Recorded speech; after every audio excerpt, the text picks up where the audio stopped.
Children, now I'll teach you the chemical properties of these bases. Now children, try to remember one concept, that acids and bases react to give you salt and water. One fact. Second, as you know that metallic oxides are bases or basic in nature.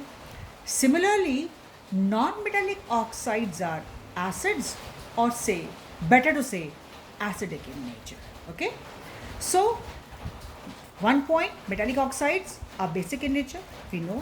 Second point, non-metallic oxides are acidic in nature, we know. Right? And then we know the third concept, where acid and base react, they give you salt and water. So remember, I have taken here, say, NaOH, and it is reacting with CO2. What is CO2? For us, it is a non-metallic oxide, right? And it has to be an acid in nature, and we know from lower classes CO2 gas is acidic in nature. We know it is in cold drinks also, so we know it is acidic in nature. So when these bases react with CO2, they give us corresponding salt plus H2O. Hence children, these bases are used to absorb excess of CO2 gas from anywhere, and that's what your book is writing. Strong alkalis absorb CO2 from the air to form carbonates. Similarly, we have KOH and CO2 reacting. They give you K2CO3 and H2O. So children, since these bases react with acidic oxides, this could have been even your SO2 gas. Then it would have been Na2SO3.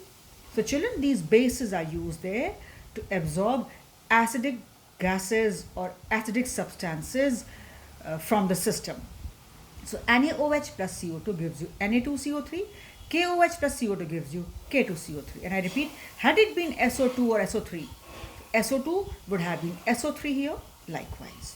Second, we know that they neutralize acid to form salt in water.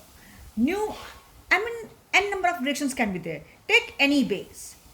CaOH whole twice, FeOH whole twice. Take any acid here, there your book is showing HCl. Gives you CaCl2, FeCl2, and water had to be there. Children, very simple concept. Then, yes, this point you take, it is very important. Now, before I go to third point, children, one may ask you, name a substance which can absorb CO2 gas from the surrounding, from the atmosphere. The CO2 gas, I know we have to think that it is an acidic compound. So, I have to use a base, NaOH or KOH, because I know acids react with bases to give us salt and water.